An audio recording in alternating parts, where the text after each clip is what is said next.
आउज़ुबिल्लाहिमिनश्शैतानिर्रजीम बिस्मिल्लाहिर्रहमानिर्रहीम। House of justice से मैं हूं सरदार आमिर ज़हीर एडवोकेट, और आज जिस टॉपिक पर बात करने जा रहा हूं वो है जनरल पावर ऑफ अटर्नी मुख्तारनामा आम कैसे कैंसिल हो जाता है, कैसे रिवोक हो जाता है। व्यूअर्स, टॉपिक पर आगे बात करने से पहले हमेशा की तरह छोटी सी रिक्वेस्ट, जिन भाइयों ने मेरा चैनल हाउस ऑफ जस्टिस अभी तक सब्सक्राइब नहीं किया, रिक्वेस्ट है इसको सब्सक्राइब कर लें। व्यूअर्स, जैसा कि पहले मैंने एक वीडियो में बताया था कि मुख्तारनामा कितनी किस्म का होता है, तो वो दो तरह का होता है। मुख्तारनामा ख़ास जो किसी मखसूस काम को करने के लिए दिया जाता है, और मुख्तारनामा आम जो कि जिसमें प्रॉपर्टी को सेल, गिफ्ट, सरेंडर सब कुछ करने के इख्तियारात होते हैं। तो आज जो बेसिकली मैं बात करना चाह रहा हूँ वो मुख्तारनामा आम है।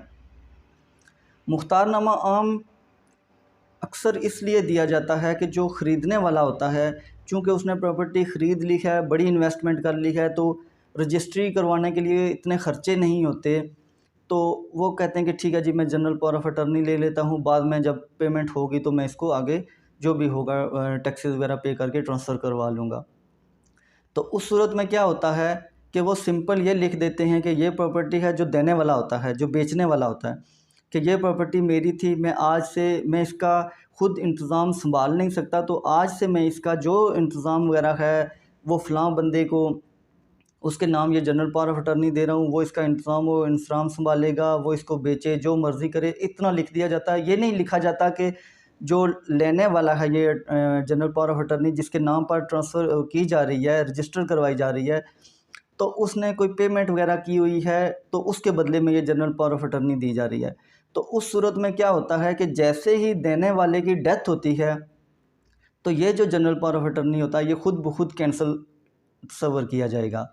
इसके अलावा जो ये लैंड ग्रैबर्स होते हैं, कब्ज़ा माफिया होता है, वो इस तरह भी करते हैं कि वो सादा लोगों को पहले तो ये जनरल पावर ऑफ अटर्नी इसी तरीके से लिख के दे देते हैं, और बाद में जाके सब रजिस्ट्रार के ऑफिस में उसको कैंसिल करवा देते हैं, और उनके पास पावर्स होती हैं कि वो इसको कैंसिल भी करवा सकते हैं। जो देने वाला होता है उसके पास ये पावर्स होती हैं कि वो इसको कैंसिल करवा सकता है, तो वो जाके उसको कैंसिल करवा देता है।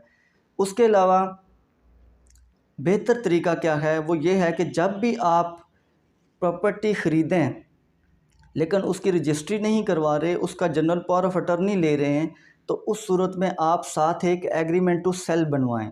एग्रीमेंट टू सेल कैसे बनाया जाता है उस पर भी मेरी एक वीडियो पहले से मौजूद है, उसमें मुकम्मल डिटेल मैंने दी हुई है कि इस तरह एग्रीमेंट टू सेल बनाया जाता है। एग्रीमेंट टू सेल जब बनाएं तो उसमें आप प्रॉपर्टी की जो देने वाला है उसका नाम, एड्रेस, शनाख्ती कार्ड नंबर सब कुछ लिखेंगे, फिर दूसरी पार्टी में अपना लिखेंगे।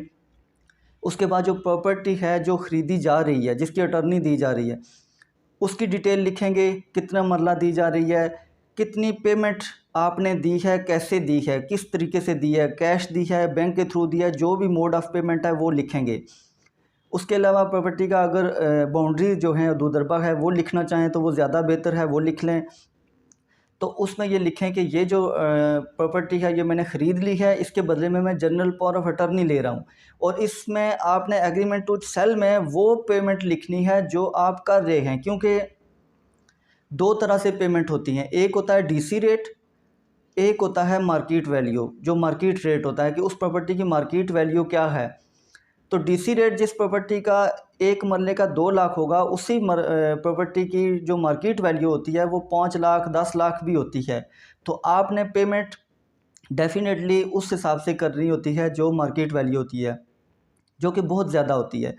तो आपने जो एग्रीमेंट टू सेल है उसमें आपने मार्केट वैल्यू वाली जो आप पेमेंट कर रहे हैं जिस हिसाब से वही लिखनी है। ये एग्रीमेंट आपने लाजमन बनवाना है, एग्रीमेंट टू सेल, और साथ फिर एक बयान अल्फ़ी बनवा लें कि जो जनरल पावर ऑफ अटर्नी देने वाला है वो उसमें ये बयान अल्फ़ी दे कि ये प्रॉपर्टी आज मैंने इस आदमी को बेच दी है, और इसकी बाबत मैंने इतने पेमेंट वसूल कर ली है, और एक एग्रीमेंट टू सेल भी बना लिया है, और मैं जनरल पावर ऑफ अटर्नी भी इसे दे रहा हूँ। उसके बाद जो तीसरी चीज़ आप करेंगे वो जनरल पावर ऑफ अटर्नी में बाकी सारी चीज़ें जो नॉर्मल फॉर्मेट में लिखी जाती हैं वो तो लिखनी ही हैं, लेकिन एक चीज़ लाजमन लिखें कि ये जो जनरल पावर ऑफ अटर्नी है ये मैं इतनी पेमेंट करके ये ज़मीन ख़रीदी है, इसमें आप डीसी रेट लिखेंगे। इसमें आपने जो एग्रीमेंट टू सेल में जो मार्केट वैल्यू वाला वो रेट नहीं लिखेंगे, बल्कि डीसी रेट जो होता है, गवर्नमेंट का रेट होता है, वो लिखेंगे। तो मैंने इतनी पेमेंट कर दी है, तो इससे मैंने ये उसके बदले में ये जनरल पावर ऑफ अटर्नी ले रहा हूँ। अगर ये आपने जनरल पावर ऑफ अटर्नी में लिखवा दिया तो चाहे उसकी डेथ हो जाए जो देने वाला है, या अगर कल उसकी नीयत ख़राब हो जाती है तो वो ख़ुद सब रजिस्ट्रार के ऑफ़िस में पहुंच जाता है कि इसको मनसूख करें, तो दोनों सूरतों में ये मनसूख नहीं होगी।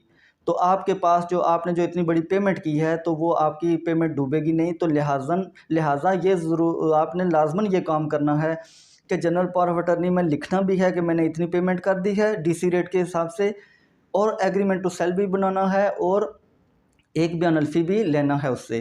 तो उस सूरत में ये मनसूख नहीं हो सकेगी। जनरल पावर ऑफ अटर्नी अगर किसी ब्लड रिलेटिव को दी जाए तो ये सिर्फ पंजाब में 1200 के स्टाम्प पर बनती है, जो कि बैंक ऑफ पंजाब से जारी होता है, और कोई टैक्स इसमें नहीं होता। लेकिन ये सिर्फ ब्लड रिलेटिव की हद तक है। अगर किसी दूसरे आदमी को दी जा रही है तो फिर प्रॉपर्टी के रेट के हिसाब से उस पर टैक्सेस लागू होंगे, वो टैक्सेस पे करने पड़ेंगे। व्यूअर्स, उम्मीद है आज की वीडियो पसंद आई होगी। अगर पसंद आई है तो इसको अपने दोस्तों के साथ भी शेयर कर दीजिए। इसी के साथ इजाज़त चाहूँगा। फ़ी इमानिल्लाह।